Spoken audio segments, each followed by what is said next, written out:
Greetings and welcome to another Fate Grand Order video. So today I'm going to be listing off what I believe, in my personal opinion, to be the 5 worst 5-star servants in the game. Now this does not mean they are bad servants in any way, shape or form. It just means that they are either too niche in what they are able to do, there are other servants out there that do their job a lot better, or I just don't think they stand out in any particular way or are useful enough in today's meta or scenarios that they can't easily be replaced by something, better of a lower rarity. And we will see that in a moment. So remember, all 5-star servants are worth leveling, and it's just a matter of finding their spot inside, on your team. So without further ado, let's get onto the list, shall we? So the first servant that is on my list here at number 5 of the quote-unquote worst 5-star servants in the game is Attila. And there's technically nothing wrong with her. She's got what I believe to be the standard saber deck. She's got very decent attack and HP values, and her skills are pretty decent. The problem is that is really all she has. She is decent. There are much more other servants out there that can do what she does, or similarly, or can actually be more useful in the fight. So let's take a look at her. So as we've seen, she has a standard of 12,000 attack, which is pretty decent considering, and 13,000 HP, so it's okay. And her deck is 2 busters, 2 arts. Now one of her first problems come when you look at her number of hits, in which it's 2 on the quick, 2 on the arts, and 1 on the buster. Now 1 on the buster is usually not a bad thing, but having only 2 on the arts or 2 on the quick means it takes her quite a bit in order to charge her Noble Phantasm, which is kind of her main point here, as we can see through her skills. So the first is it increases the party's MP damage by 18%. Actually this is probably, I'm thinking this might be slightly better than just a flat attack up, but the problem is it's only the damage itself, not effectiveness. So any Noble Phantasm that doesn't deal damage and instead relies on putting dodge, reducing defense, or anything like that, really doesn't get any benefit from this. So this is a little bit of a selfish skill, but definitely still useful in most parties. Then on her second skill, after Interlude, increase on offensive debuff resistance. Now this is resistance, not removal. That means you need to cast this before they try to apply it on you in order to avoid them. Recovers own HP, pretty standard amount, and increase on critical star absorption. Now that amount of star absorption really isn't that good, considering that we have a 3-star berserker that can cast a plus 3,000 critical star absorption. So that's really not that good, although it might help with her damage if you get a heroic chain. And lastly, increases own attack for 3 turns and gain critical stars. Now the whole gain critical stars, as you just heard me say, is not something I particularly like on sabers because they're basically in the middle of the board. They have about, let's see, a star weight of 100? No, that's star absorption, yeah, around 100 value in star absorption. That means generally all riders and all archers will automatically beat her for the critical stars. So you need to use her second skill in order to make sure she lands those critical turns. Those critical attack turns. But let's take a see. Increased on debuff resistance, not too bad. Quick performance, considering she only has 1 quick card, this is really more for lore purposes than anything else, but it makes the Nobunaga hit her a lot harder. And Divinity increased on next by 175. Really, that's just meh. Now, her Noble Phantasm, her main thing, it deals damage to all enemies with a standard at level 1 of 400% and reduces the defense for 3 turns. And that's all it does, unfortunately. So yeah, now 400 does seem to be the standard for 5-star AoE Noble Phantasms. The problem is this lower defense is more of a support, as well as most of her other skills. This first one is more of a support saber. Her second skill is really only for herself. Increase on critical star absorption, it's still a little kind of low, would have been better somewhere around 1,000, but who knows. And her third skill really is another selfish ability, that's only for herself, and these critical stars might not help her at all, because even if you cast her second skill, they might go to your local archer or somebody else. Now let's compare her to another saber of similar style, and who else than the face of the Fate universe, Saber here. So as you can see, Saber's got lower attack at 11,000, but a lot higher HP at 15, meaning she can stand and fight a lot longer. Now instead of 2 quick, she still has 2 arts and 2 busters, same as Attila here, and she has the exact same amount of hits. Now there is one difference here though. If we look at her abilities here, For increased party's attack for 3 turns for 18%, so just flat out attack, and that's for normal attacks as well. So that means after everybody launches their normal phantasm, they are still dealing bonus damage. Then the second skill increases her own buster effectiveness by 50%. This means that if you get a heroic chain with a normal phantasm and her 2 buster cards, she can definitely bring the damage. And her third skill after strengthening, charges own MP gauge by 20%, which is something she was really lacking, and gains critical stars because that's what it was originally. Now, if you build a team with somebody that can actually use these critical stars like a rider, then this is actually not a bad skill. And considering it goes from 20 to 30%, this definitely helps her launch normal phantasm a lot more often. So increase on debuff resistance higher than Attila's, increase on quick performance by 8%. This is fine because she only has 1 quick card in her kit, so that's fine. But after Interlude 2, 400% damage, same as Attila, but charges own MP guard. So after launching it, you'll be able to get 20% back instantly. And then if you have this at max level, that's another 30%. That's an instant 50% MP charge right on her skills, and it's got a 5-second turn cooldown. So as you can see, Saber can launch her normal phantasm a lot faster and a lot more often than Attila here.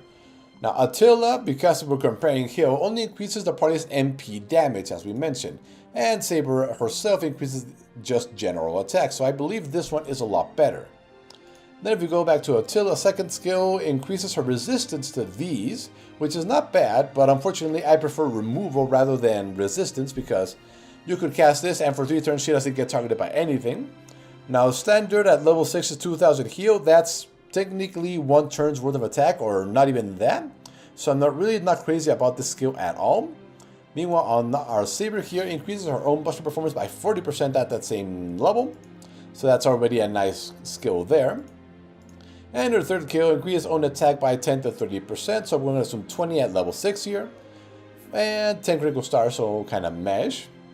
And Saber here at level 6. Again, the same amount of critical stars, but it increases her own MP gauge by 25%. So as you can see, Saber is just all around a better support-ish and MP spamming Saber servant than Attila there. And that's why she's 5th on the list. While she is by no means bad, there's that Saber over here I believe does a better job of being a support Saber, along with being able to deal more consistent damage with her Noble Phantasm, along with being able to recharge it a lot quicker and everything else. Not only that, but her Bonten Craft Essence is nothing to scoff at. Increases party's attack by 15% while she is on the field. So this is essentially her first skill at level 9 permanently while she's on the field. This is definitely not a bad one. Now if we go take a look at Attila's here, increases party's attack by 50%. Yeah, it's the exact same one. Well, guess that's basically a moot point now, isn't it? So yeah, so when it comes to servants that just don't shine as much because there are other servants to compare them to, Saber definitely outshines Attila in more ways than one, shall we say. And that's why she's at number 5 on my quote-unquote worst servants that are 5 stars. Now, number 4 on my list of 5-star servants that I hope I don't get is here, Mysterious Heroine X. Now, objectively speaking, there's nothing wrong with her. She is a decent assassin. However, because of her, what shall we call it, a story, shall we say, or her stick, she is essentially focused on only taking down saber-face enemies. And if you don't know what a saber-face enemy is, it's basically anybody in the universe that has, well, basically Saber's face. Now, because there are 1, 2, 3, 4, 5, 6, 7, 8, so there are 24 of them currently in the game in Japan. Right now we're visiting a few of them over here. You might think that's not too bad of a thing. However, many of these we don't actually face off against bosses outside of their events, if at all. For example, the last time, I don't think we've ever faced up against Saber Lily as a boss.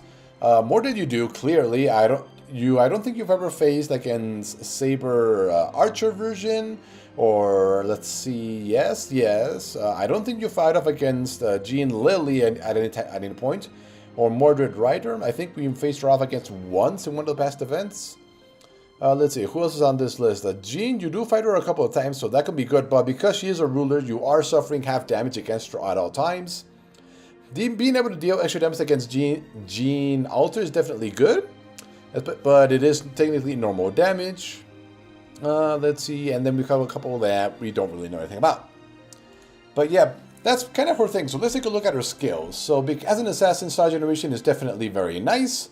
Unfortunately, and her 4 on her quick cards is good. Unfortunately, I would have liked to see a 4th quick card in her deck instead of a 2nd arts card.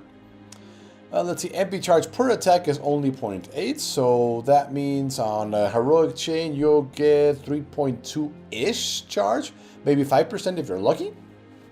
So let's take a look at her skills. First, now this is one of those skills that I really do not like. So after, basically in the next turn, there is a percentage chance to stun all enemies. Now, I don't really like this skill at all because usually when you want to stun somebody, it's because they're about to do something this turn, or you were caught off by something and they're about to launch a no phantasm and you need that stun now. Having to plan ahead just puts extra pressure on you to pay attention on something else, which will distract you from other things. So this skill I don't particularly like. Now, second skill, after strengthening, grants self-invincibility, which is something she desperately needed because she had no survivability at all, and gains her critical stars. It's okay, but if we take a look at her star absorption, it's under 100, so that means there are sabers out there that have more star absorption than she does. So yeah, generating stars for her, it's really not that good. Now, third skill, increase own critical star generation against Saber and Saber class enemies, and increase own damage against Saber class enemies. Now, this is where she starts to actually be a little bit better. Unfortunately, this 50% here increased damage still doesn't make up for the neutral damage you're going to be doing against them. You're at max level, she's essentially going to be hitting them as a berserker for 50% extra damage. Now, if you know you're going up against Saber enemies, you don't really bring along an assassin now, do you? Unless they're protected by a bunch of riders. And even then, she's not going to be attacking the Saber enemies. She's going to be attacking the rider enemies because she deals extra damage to them. So this skill is really just there to fit in with her lore. Now let's see, increases quick performance and increase on critical star generation. Okay, not bad. So she can still generate the critical stars, just not as much as you would like from an assassin. Now, her no phantasm. Anti-unit, deals 1600 damage after Interlude 3, and deals extra damage against Saber phase enemies. So again, there's 24 servants in the game that she deals this extra damage to. Unfortunately, that is still only 24 out of, what, over 300 servants are in the game now, maybe, I think? Somewhere around those lines. So while you can plan for this, it's still a little bit limiting, and since you technically don't know what you're fighting up against in event bosses and all that other stuff, bringing her along hoping you face up against a Saber phase enemy is really a bit of a gamble. Now, if you use her as a critical star generator, then okay. Now, let's take a look at her Bond 10 craft essence. Let's see. Increases party's damage to Saber enemies by 20%. Now, this is definitely not bad. Making your archers deal extra damage to Saber enemies? No, I could definitely have a lot of fun with this. So that means they're already doing 100% bonus damage, and if she's on the field, that is an extra 20%, so that's quite a bit of damage up. Now let's take a look at somebody that we all know and love for Star Generation, shall we? Jack. So right off the bat, we're already starting with a lot better with 3 quick cards in her deck, and each one hits 5 times, and she has an MP charge of 1% per attack. So that is quite a bit of MP charging she can do right there. Now, what else? Let's see, we have 11,500 and 12,700 essentially, which is pretty much very close to her, so that basically means no difference. Star Generation 25.5, 25.6, and they've all got basically the exact same, except Jack has a higher death resistance rate. Now, Jack's skills grants evasion for 1 turn and increase on quick performance. Now, because it says performance and not damage, this means this increases everything related to that quick card. If it's your normal phantom, it increases the extra damage you deal, it increases star generation, it increases damage, it increases everything for that 1 turn. Unfortunately, it is tied to her own, or to her only evasion skill and survival, but hey, you can't have everything on the servants. Second skill, removes 1 enemy's buffs and reduces the critical attack chance. Now, the important part here is that it removes the enemy's buffs, because a lot of times some servants will overbuff themselves like 4 or 5 or 6 times across many turns, and suddenly they're dealing massive damage with criticals over and over again, and even going in with class advantage, it can still hurt quite a bit. So being able to remove buffs just flat out, unless they have some special kind of protection on them, is definitely good. And her third skill really is just kind of a filler. It's a small heal that you can target on anybody. Although at max level it is at 4 turns cooldown, even at 5 turns cooldown at level 6. Being able to do that at the beginning of the fight and then at the end of a normal fight is definitely not bad. Now, Noble Phantasm. Deals damage that ignores defense buffs to one enemy. Now, this is important because many enemies come in with defense buffs or cast them on themselves. So this will ignore those. I don't know if you remember last year where we had the Nero Fest rerun, where we were facing off against an Emilia that have very, very high defense buffs. And this would have been nice against them. Unfortunately, well, it's not female, so she didn't deal that good of damage. But then increases own damage against female enemies for 1 turn. This is essentially half of the entire servants on this game, if we're perfectly honest. And then if we add in her first skill, which increases quick effectiveness by up to 50%. I'm not sure how it stacks on here, but she can deal well over 100,000 damage to any female saber enemy, and around 60 to 70,000 to any neutral damage female enemies. So as you can, and I don't know if you know this, or if you've ever used her, but she is by far the best star generation machine in the game. I don't think there is anybody that can even match her in that regard. So when it comes to raw damage, while Mysterious Heroine X can deal a tremendous amount of damage against saber-face enemies, the fact that you technically don't know when you're going up against them, or they are usually only once, and because that quick burst of damage isn't as useful anymore as it used to now with the introduction of the break bar, she is technically a one-trick pony, and then you're scrambling to charge up her Noble Phantasm all over again. Meanwhile, Jack can in 1 turn launch Noble Phantasm, launch 2 more quick cards, and completely charge up her Noble Phantasm again to launch it next turn. And that's what makes Jack such an amazing assassin here.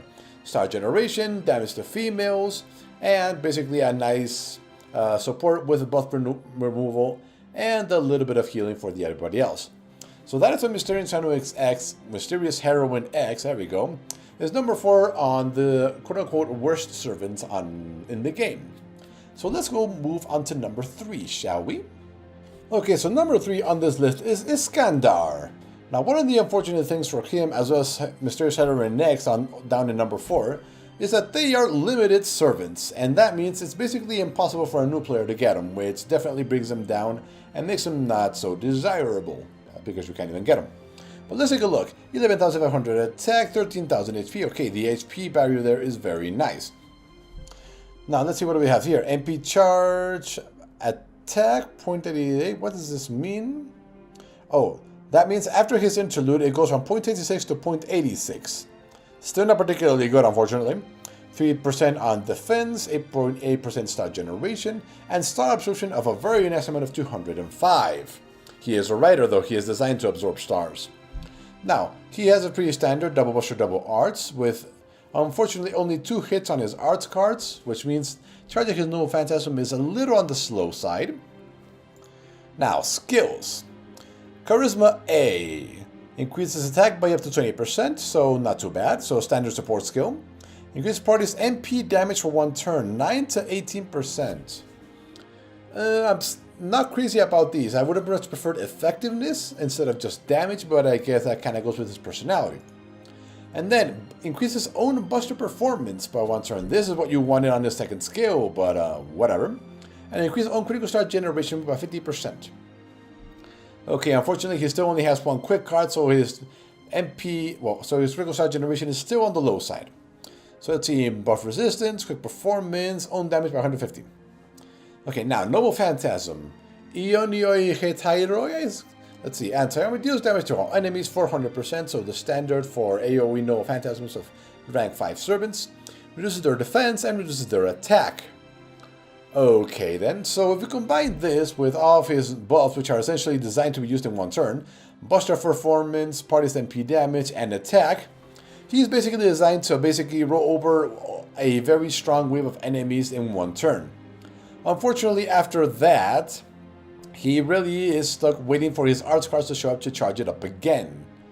So as a rider, hopefully you get his critical star on his arts card so he can charge it up again. But let's compare him to somebody else that's a rider. In this case, Ozymandias, the charming pharaoh? Yeah. So same exact deck, but 5 on his quick cards and 3 on his arts cards, which is more than Iskandar here has on his. Not only that, but Ozymandias is not a limited servant in any way, as you can see. So that means anybody can acquire him, instantly making him better. Now, Charisma 9 to 18%, it's 2 less than Iskandar, so okay, it's not pretty comparable. And then 60% chance to increase own attack and defense for 3 turns and recover own HP. Now, this is a little iffy, but when you compare it with his, well, if you combine it with the third skill, which is charges MP gauge by 20%, very nice, and increases party buff success rate, that means that when you cast this, and then this is basically guaranteed to happen. So 20 to 40% attack and defense, that is not bad. Now, his start absorption is pretty much the same as Iskandar up there at 205. His MP charge per attack is not that good, but he does have 2 arch cards with 3 hits, so that kind of makes up for it. And start generation is at 9%, and his is lower. Now, Noble Phantasm. Oh, well, let's see, debuff resistance, quick performance, and divinity, whatever. Now, Noble Phantasm deals damage to one enemy, seals your MP for 1 turn. Very important, because this can buy you a precious turn in order to finish off a boss, and reduces the defense. So, both of them reduce defense by 20 to 60% from what I can see here. No, 10 to 30%. Okay, not good. This is probably lower because they decided to also combine crit chance, which unfortunately, this mostly applies to assassin enemies, which is not what you want to have in front of them, but yeah. So 600% and MP seal for 1 turn. As you can see, most of the budget on Ozymandias went to the sealing effect because it's only 600%, but he does get the bonus of his 40% extra attack and 80% extra attack because of his first skill, and yeah. So that's why I believe Ozymandias is better writer. Now let's see. Buster performance by 10%. Ooh, parties, arts, and buster performance while he is on the field. That is not bad, actually, considering his MP is a buster and you use his arts to charge up. That definitely makes it a lot better. What was Iskandar's? I don't think we look at it. Oh, yeah. Increases party's attack by 50%, so your raw standard 50% extra attack power. So yeah, Iskandar, because he is a limited servant, because his Noble Phantasm is an AoE version, it does have some of its budget wasted in reduced defense and critical chance, and because he is designed to basically buff himself for that 1 turn and launch it, but it still won't hit that hard, that's why he is 3rd on my list of 5 quote-unquote worst servants in the game. I mean, if I was between Ozymandias and Iskandar, I'd grab Ozymandias any day. Now, on to number 2 on this list. Number 3 on this small list of the 5 quote-unquote 4-star servants in the game is Vlad III Berserker version. Now, he was one of the original 5-star servants that we could acquire at the beginning of the game, and if we're perfectly honest, not one you wanted to pull. You much preferred either Gilgamesh when he was available, or Jean once she showed up, because she was a lot more useful. Basically, you wanted anyone other than him. And let's look at why. So 11,000 attack is a little on the low side for 5-star, but because he is a Berserker, he does deal 50% extra damage to everybody, except for foreigners who are not out yet. But he does also take double damage from everybody, so that's why he's got around almost 14,000 HP. Now let's see, 2 arts and 2 buster. Unfortunately, we're stuck with a 2-1 hits there, which really hurts his ability to charge his Noble Phantasm. Now luckily they did give him a couple of things to help him out in that regard. Chance to reduce an opponent's charge, and you gain a certain amount. Now 20 to 30% is definitely not a bad amount. Unfortunately, it is 8 to 6 turns, so that is a little long, and him being a Berserker is a little bit fragile. They tried to make up for it with this, in that it increases own defense and attack for 3 turns. Unfortunately, you then have to consider, do I use this for increased damage, or do I increase his survivability, hopefully making him survive long enough to use his Noble Phantasm. So yeah, I'm not a fan of these, especially on Berserkers. And final is just a Guts. Yeah, what more can be said there? Now, unfortunately, his passive is still increased own buster performance, which is not bad when dealing raw damage via the normal command cards. Unfortunately, his Noble Phantasm is in arts for some reason. Now, while you can make a arts heroic chain by himself to help him recharge it, it does mean that it does not hit as hard as it otherwise could have. It doesn't get the bonus from his buster performance, unfortunately. Now also, these critical stars that it gains will never go to him. He has, as you can see, 8 and 9 critical star. I think that's even worse than Heracles has there. Also, MP charge per attack is 0.5. MP charge per being hit is 5%. So yeah, and he does have a pretty decent death resistance. Now, as you can see, he really isn't that good so far. So let's see. Increase own MP damage by 30%. Okay, now we're starting to get into better. And 30% chance to charge own MP goes by 5% when attacking. Okay. So once you give him this, then he starts really being worth it as a berserker there, because that means his normal attacks have a chance to really charge his noble phantasm. Unfortunately, that requires bond level 10, and that takes an enormous amount of work to get him there. So, if you were to get a berserker, who would I recommend you get instead? Well, the answer is simple: Cuchulainn Altar. So when it comes to survivability, nobody beats this guy. First, reduces the enemy's attack for 3 turns, and reduces the critical attack. Okay, not a fantabulous skill here, but yeah, they just give it to him for that. Now, second skill, this is where things get interesting. Grants self-evasion for 2 attacks. Now, these 2 attacks are not limited by time. So you can cast it at the beginning of the fight, and if he never gets hit, he will have them, and the skill will be off cooldown by the next time he gets attacked. And also increases his own defense by 3 turns. So not too bad. Basically having 2 evasions for whenever you get an attack next, no matter when that happens, is not a bad idea there. And third skill, another battle continuation, but 1 time 5 turns. I think Vlad's is also 5 turns? Yes. So 1,200, 2,500 for Vlad, 1,000, so the exact same skill there. So yeah, so they're tied up there. Now let's see, 12,000 attack on Kuda here, but only 11,500 on Vlad, 13,100 HP. Definitely lower HP on Cuchulainn here, but he does make out for it with his evasion skill. That is super useful. Now, increase on Buster performance, and it is a Buster MP, very nice. And he actually has Divinity, which helps him bypass defensive buffs by a little bit. And yeah. Now, Cuchulainn, anti-unit deals damage to one enemy, 600%. Vlad is 900%, so Vlad is stronger. But it needed to be stronger because it is an art. And then increase own attack for 1 turn activates first, and defense activates first. Okay, so 30% normally. Now, if he is an MP level 1 and you put him at the end of a chain, he'll get 50% extra attack for 1 turn. So that's a significant amount. So the fact that you can get a bonus to your attack for that turn whenever you launch it is definitely good. Buster performance by 60% is also built into his kit.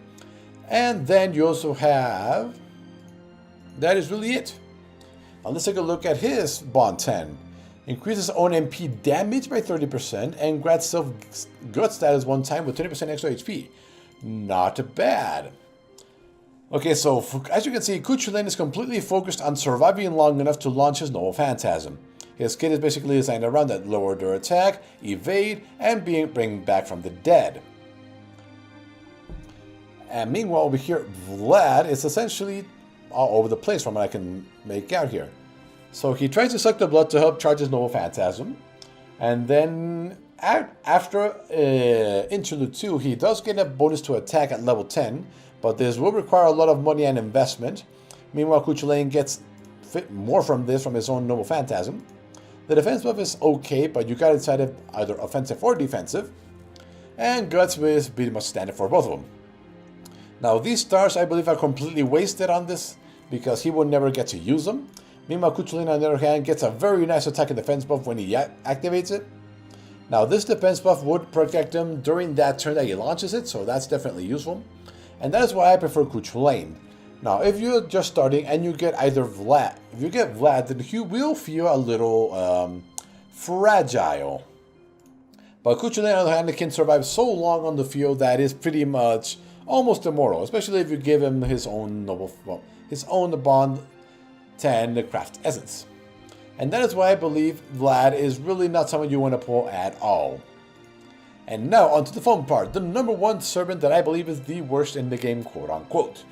Remember, all of these 5-star servants that I'm talking about are always worth leveling. They always have the damage. They always have at least some niche ability that can buy you some turns or some damage. So who is the worst servant in the game? Well, So the servant that I believe to be the worst in the game, no, it's not Nikola Tesla, it's Arjuna here. Unfortunately, while he could have been a very, very good servant having triple R's, 3 hitting cards in his deck, he is let down by his Noble Phantasm. So let's take a look. 12,300, okay, standard attack, 13,000, not bad. Star absorption, 154, not bad at all. It is a little on the lower side though. I think there are archers that can absorb a lot more than that, especially riders. Star generation is not bad. Unfortunately, he only has 1 quick card, so he will never get to use that much. MP charge per attack is 0.51, but he does have arts cards, which I think double that. So that might be 1% or more per arts cards used, or maybe up to 3%, depending on the number of hits. Now, his skills. After Interlude 2, increase on critical shot generation rate, okay, that helps out a bit, and grants self-debuff immunity for 5 turns. Now, as I said before with Attila, I prefer removal rather than resistance, because resistance involves you having to predict when they're going to do it, and they may never do it, while removal means you can always get rid of it no matter what. Second skill, charges own peak up by 25%, flat no matter what level, okay, not bad. Recovers own HP every turn and gains critical stars every turn. Okay, an interesting skill that can help them survive long enough. Unfortunately, you're going to use this at the very beginning of a fight, so you can have your normal Phantasm ready by the time you get to the boss, so the HP regen will mostly be wasted most of the time. And the insanely high cooldown is definitely not useful at all here. Now, third skill. Increase own Buster performance for 1 turn and increases own MP damage for 1 turn. That should give you an idea of what this Noble Phantasm is, isn't it? So 20 to 30 and 10 to 20 on the damage and the performance. Now, what does this Noble Phantasm do? Well, let's see. Critical damage, debuff resistance, own damage because divinity. Now, Noble Phantasm, rank A after Interlude. Buster style, obviously, we know that. Deals damage to all enemies at 400% standard, but a 50% chance to insta-kill them and 80% chance to further insta-kill divine enemies, and reduces their defense. Now, this entire section of his Noble Phantasm, I believe, is completely wasted. I would have preferred a much higher damage to his Noble Phantasm, and here is why. Now, when you're farming every day against multiple waves of enemies, then that so far is actually useful. You can kill an entire wave by yourself either through damage or the effect. And even when facing certain shadow servants, this can actually be useful. Unfortunately, in the content that really matters, story bosses, event challenge bosses, and event final bosses that are essentially immune to death, this is completely wasted. And the damage is so low, you might as well bring in Chloe, which deals a much higher percentage of damage, because not only is she free, but she can deal much more damage. Now, the defense reduction on his Noble Phantasm is a little acceptable there, so he's not a bad servant. He can definitely charge his MP quickly and launch it a good amount of time, but the fact that it wasted so much of its budget in insta-kill mechanic is why I do not like this servant at all. Now, Bond level 10 Craft Essence. Increase on MP damage by 30%, still a little on those, and increase on critical star absorption for 1,000. Now that makes it a lot better. Unfortunately, this takes a lot of work to get to, so I kind of ignored it when setting up my little list here. Now, instead of Arjuna, I would highly recommend you get Nikola instead. So, as you can see, he only has 2 arts cards, and they only hit twice instead of 3 times. But let's see, star absorption 147 instead of 154, so it's lower. Star generation rate's about the same. MP charge per attack is actually higher than Arjuna, but he only has 2 arts cards, so that makes sense. Now, skills. Increase our MP generation rate for 3 turns. This can be even better than flat out MP charge, depending on what you get. If you get his arts cards along with your other servant's arts cards, he can definitely charge up very quickly. Second skill, grants self-gut status 1 time, which is a decent amount of HP, 80% chance to increase on MP damage and on defense. So yeah, this is a bit of an iffy skill and one I'm not particularly fond of. However, at max level it is on a 5-turn cooldown, so it might be decent, but with strengthening, 80% chance, grants self-status, and increases own attack. This is what you need. 20% extra attack on him is definitely not bad, and on a 5-turn cooldown, definitely useful. Now, charge on MP guys by 30 to 50%, there we go. Ignores invincibility, super important, and gain 10 critical stars just as a bonus. So these 2 things together make this servant a lot better. Ignore invincibility will be something that you will be looking forward to against certain servants and events. And I'm not sure if you ever had the unfortunate situation where you're fighting off against a Jean's Shadow Servant and suddenly she launches a Noble Phantasm because she can because of the game mechanics of the event, and suddenly you can no longer kill her. This gets through that, so that's why he is definitely far superior in terms of that. Deal resistance, critical damage. Now, after Interlude, deals damage to enemies, again 400%, so a little on the low side, but 40% chance to stun them, and deals 500 to himself. Okay, but here, deals extra damage to enemy serpents with Earth and Sky attributes. Now, this is by far something that can definitely increase your damage even more. So let's see, Earth. Who is Earth? A bunch of serpents. Now, Sky. A bunch more serpents. So as you can see, Nicola can deal a tremendous amount of damage to a lot of other serpents in the game. He's like a budget Gilgamesh when you think about it. Now, let's take a look at Bond 10 for instance. Increases party's MP damage by 20% while he is on the field. Okay, so in this case, Arjuna's is a little more useful for himself, but 20% extra MP damage for the entire party is definitely not bad. And also ignore invincibility, instant MP charge, instant MP generation, increase attack up, and all that other good stuff. Definitely make him a much better archer in my opinion than Arjuna, especially since he doesn't rely on a percentage on his skills to deal maximum effectiveness with his Noble Phantasm. Unlike Mr. Indian Boy here, who wasted a bunch of his points in insta-kill mechanics, unfortunately. So yeah, those are my 5 worst servants, according to my own personal opinion in the game. If you get them, still level them up, because you already got them, unless you want to trade them for 5 rare prisms. I don't know if I would do that, but in order, number 5 was Attila. She is okay as a supportive servant, but unfortunately Artoria does what she does, but a little bit better. Mysterious Heroine next, being limited, definitely put her on the list, and the fact that she insists on only hating saber-faced enemies put her lower, especially considering we had Jack here, who deals extra damage to all female enemies, has buff renewal, has increased performance on his Noble Phantasm. Iskandar is definitely a one-trick pony, launching Noble Phantasm with all his abilities and then see what you can do from there. Ozymandias, on the other hand, can deal the damage, can seal MP, can charge the party's MP, can increase own attack defense. Much better rider. Vlad III, while not too bad, the fact that he is a berserker put him on the list because he is very fragile, especially since we have Cuchulain Altar available to us here. And lastly, Arjuna, we just looked at, and Nicola definitely mops the floor with him in terms of utility and skills that are definitely much more useful. So there you have it. My 5 servants of the quote-unquote worst in the game, 5 stars specifically. So hopefully you had a little fun with this. Tell me what your 5 worst servants in the game are, 5 stars obviously, and why in the comments if you so want to. And we will see you next time.